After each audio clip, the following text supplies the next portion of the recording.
TV ప్రసారాలను నిలిపివేయటం చట్టరీత్యా నేరం. సాక్షి టీవీ ప్రసారాల కోసం మీ స్థానిక కేబుల్ ఆపరేటర్ను వెంటనే సంప్రదించండి. డిటిహెచ్లో ఇంటర్నెట్లో కూడా సాక్షి టీవీ ప్రసారాలను వీక్షించవచ్చు. జూబ్లీహిల్స్ ఉప ఎన్నిక పోలింగ్ కి మిగిలింది మరో 2 గంటలు మాత్రమే. మధ్యాహ్నం 3 గంటల వరకు 40.2% పోలింగ్ నమోదైంది. ఎటువంటి అవాంఛనీయ ఘటనలు జరగకుండా ప్రతి పోలింగ్ కేంద్రం వద్ద 3 అంచెల భద్రతతో పాటు 139 డ్రోన్లతో నిరంతర నిఘాను ఉంచి భద్రతా సిబ్బంది పర్యవేక్షిస్తున్నారు. బీఆర్ఎస్ తరపున మాగంటి సునీత, కాంగ్రెస్ నుంచి నవీన్ యాదవ్, బీజేపీ నుంచి లంకల దీపక్ రెడ్డి పోటీ చేస్తున్నారు. ఈ నెల 14న ఓట్ల లెక్కింపు జరగనుంది.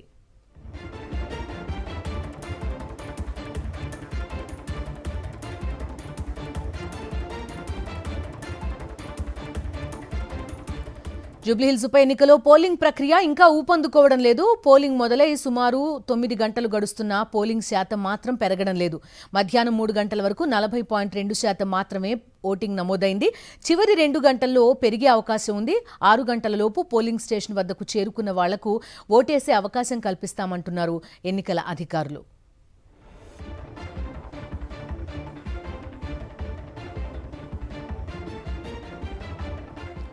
బోరబండ నుంచి జాయిన్ అవుతున్నారు మా కరెస్పాండెంట్ రవిచంద్ర. జూబ్లీహిల్స్ బైపోల్ కి సంబంధించిన ఓటింగ్ సరళిని వివరిస్తారు.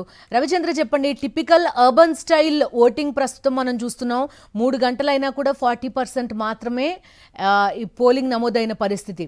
కనీసం ఒక 60% ఎక్స్పెక్ట్ చేయొచ్చా? అయితే గతంతో పోల్చుకుంటే ఇది మెరుగే అంటున్నారు.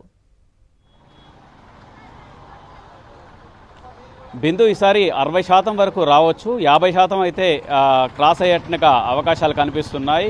ఇప్పటివరకు కూడా మందరగోరుగా జరిగింది. మరొక 1:36-37 నిమిషాల వరకే సమయం ఉంది. క్యూ లైన్లో ఉన్నటువంటి వాళ్ళని 6 గంటల లోపు క్యూ లైన్లో ఉన్నట్టుగా వాళ్ళని ఆ తర్వాత కూడా ఓటు నమోదు చేసుకున్నట్టుగా అవకాశం ఎన్నికల అధికారులు కల్పిస్తారు. ఇప్పుడు మనం బోరబండలో ఉన్నాం. బోరబండ డివిజన్లో 52,650 ఓట్లున్నాయి. 50 పోలింగ్ స్టేషన్లో ఈ పోలింగ్ ప్రక్రియ కొనసాగుతుంది.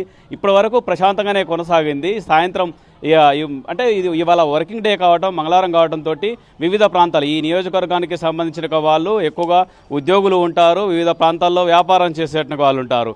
మిగతా నియోజకవర్గాల్లో మిగతా ప్రాంతాల్లో ఉన్నటువంటి వాళ్ళు ఉద్యోగాలు చేసుకునే వాళ్ళు ఇప్పుడిప్పుడే వస్తున్నారు. ఒక్కొక్కరు చూడొచ్చు ఈ విధంగా ఒక్కొక్కరు వెళ్తున్నారు. సాయంత్రం సమయంలో వస్తున్నారు. అంటే మధ్యాహ్నం వరకు కూడా, మధ్యాహ్నం నుంచి ఈ పోలింగ్ ప్రక్రియ ఎక్కువగా పెరుగుతుంది, ఎక్కువగా నమోదవుతుంది.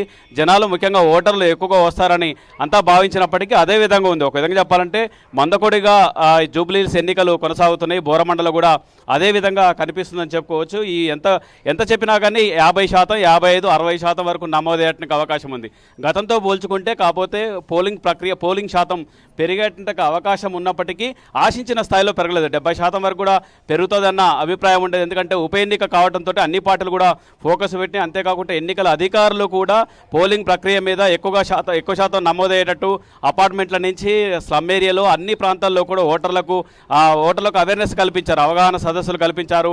కొత్త ఓటర్లు కూడా ఎక్కువగా కనిపించారు. ఇవాళ మరొక అంశం ఏంటంటే, ఇవాళ మిగతా ఓటర్ల కంటే కొత్త ఓటర్లు మహిళలే ఎక్కువగా నమోదు చేసుకుంటున్నారు. మహిళలు చాలా ఛాలెంజ్ తీసుకొని ఎక్కువగా ఓటింగ్కి వచ్చారని చెప్పుకోవచ్చు. అన్ని వర్గాలకు సంబంధించిన వాళ్ళు వస్తున్నప్పుడు కూడా మహిళలు ఎక్కువగా క్యూ లైన్లో ఉన్నట్టుగా సందర్భాలు కూడా ఉన్నాయి.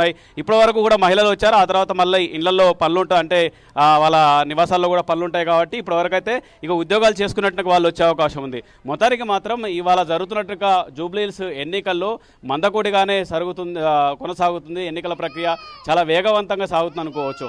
అంతేకాకుండా ఈ అర్బన్ ఏరియాలో, పట్టణ ప్రాంతంలో అంతా చదువుకున్నట్టుగా వాళ్ళు ఎక్కువ శాతం ఉన్నప్పటికీ కూడా ఇలాంటి ప్రక్రియ ఉంది. అంతేకాకుండా కొన్ని పోలింగ్ స్టేషన్లలో ఓట్స్ కూడా షిఫ్ట్ అయిపోయాయని చెప్పుకోవచ్చు. ఇప్పుడు ఈ పోలింగ్ స్టేషన్లో ఉన్నటువంటి ఓటు మరో పోలింగ్ స్టేషన్లో చూపించింది. దాంతో కొంతమంది ఓటర్లు చాలా ఇబ్బందులు పడ్డారు. ఒకచోట మనకు కనిపించింది ఏంటంటే, ఆల్రెడీ అతను ఓటు నమోదైందంటూ చెప్పేశారు. దాన్ని బట్టి అతను కొద్దిసేపు అధికారులతో వాగ్వాదం చేసి ఆ తర్వాత వెళ్ళిపోయిన పరిస్థితి ఉంది. ఇది బోరబండలో ఉన్నట్టుగా పరిస్థితి. Bindu. Okay Ravichandra, right. Ravichandra report ప్రకారం 50 నుంచి 60% మించకపోవచ్చు అని చెప్తున్నారు. చూడాలి 6 గంటల వరకు పోలింగ్ ఉన్న నేపథ్యం ఏ స్థాయిలో పోల్ పర్సంటేజ్ నమోదవుతుంది అనేది.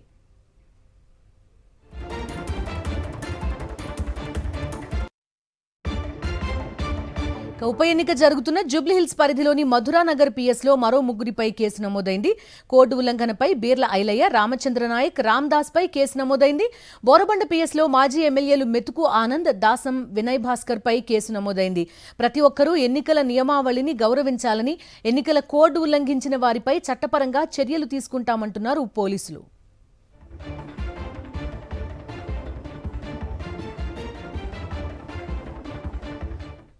చూస్తున్నాం, కోడ్ ఉల్లంఘనలపైన కేసులు పెట్టారు మధురానగర్ పిఎస్లో. మొత్తం ముగ్గురిపై కేసు నమోదైంది.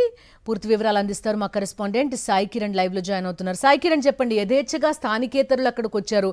ఏకంగా ఎమ్మెల్యేలు, ఎమ్మెల్సీలు, మినిస్టర్ల స్థాయిలో ఉన్న వాళ్ళు కూడా ఉదయం నుంచి కనిపించారనే ఆరోపణలు, పార్టీలు ఒకళ్ళపై ఒకళ్ళు ఫిర్యాదులు చేసుకుంటున్న పరిస్థితులు చూస్తున్నాం.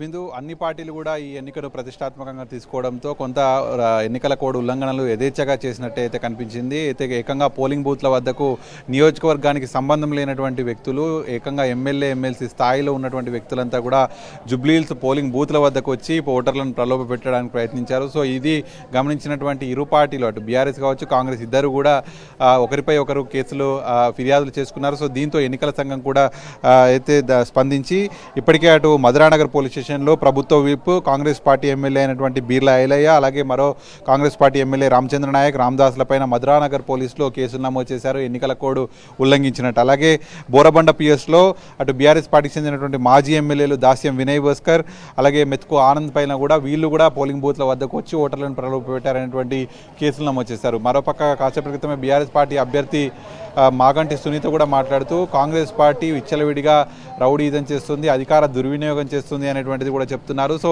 పోలింగ్ బూత్ల వద్దకు ప్రజలను భయభ్రాంతులకు గురి చేస్తున్నారనేటువంటిది బీఆర్ఎస్ పార్టీ ఆరోపిస్తుంది. కాంగ్రెస్ పార్టీ యథేచ్ఛగా డబ్బులు పంచుతుందని ఆరోపిస్తుంది. సో మరి ఇరు పార్టీలు కూడా ఒకరిపై ఒకరు ఫిర్యాదు చేసుకుంటున్నారు. అయితే పోలింగ్ పర్సెంటేజ్ మాత్రం చాలా పూర్గా కనిపిస్తుంది. గతంలో ఎప్పుడు కూడా ఇది ఒక లేజీ కాన్స్టిట్యున్సీగానే జూబ్లీహిల్స్ను కూడా చూస్తాము. దాదాపు 47% పోయినసారి జనరల్ ఎలక్షన్లో జరిగితే ఇప్పటికీ 3 గంటల వరకు 40% జరిగింది. అంటే ఇంకొక 3 గంటలు ఉంటుంది. సో మొత్తంగా చూస్తే 40 నుంచి ఒక 60% వరకు పెరిగేటువంటి అవకాశమే కనిపిస్తుంది. ఒక ఉప ఎన్నికను ఇంత ప్రతిష్టాత్మకంగా తీసుకుని ఎన్నో రోజుల నుంచి ప్రచారం కల్పిస్తూ జిల్లా ఎన్నికల అధికారులు కూడా ఇంత తక్కువ పర్సెంటేజ్ నమోదైంది. అంటే ఈ కొంత పెరిగినా కూడా అది కూడా ఈసారి ఓట్లు పెరిగాయనేటువంటి చెప్పొచ్చు. ఎందుకంటే గతంలో 3,90,000 ఓట్లు ఉంటే ఈసారి అది కాస్త 4,13,000, అంటే దాదాపు ఒక 25 నుంచి 30,000 ఓట్లు పెరిగాయి. సో దాంతో పోలింగ్ శాతం పెరిగింది అనుకోవచ్చు తప్ప ప్రజల్లో ఒక అవగాహన వచ్చి ఓటేద్దాము, ఇది మాకు సంబంధించినటువంటి హక్కు, దీన్ని ఉపయోగించుకోవాలి అని చెప్పి వచ్చినటువంటి వాళ్ళు ఎవరు కనిపించట్లేదు. కొత్తగా యువతరం యువకుల ఓట్లు ఎక్కువగా నమోదయ్యాయి. వాళ్ళే ఎక్కువగా వచ్చి ఓట్లేశారు. కానీ జనరల్గా ఎలైట్ పీపుల్ ఎప్పటి నుంచో జూబ్లీహిల్స్ అంటే ప్రముఖులు, ఇక్కడ ఎక్కువగా ధనవంతులు ఉంటారు అని చెప్తున్నారు కదా, వాళ్ళు మాత్రం ఇక్కడికి వచ్చి ఓటేసిన పరిస్థితి కనిపించలేదు.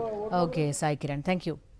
సాక్షి టీవీ ప్రసారాలను నిలిపివేయడం చట్టరీత్యా నేరం. సాక్షి టీవీ ప్రసారాల కోసం మీ స్థానిక కేబుల్ ఆపరేటర్ను వెంటనే సంప్రదించండి. DTHలో, ఇంటర్నెట్లో కూడా సాక్షి టీవీ ప్రసారాలను వీక్షించవచ్చు.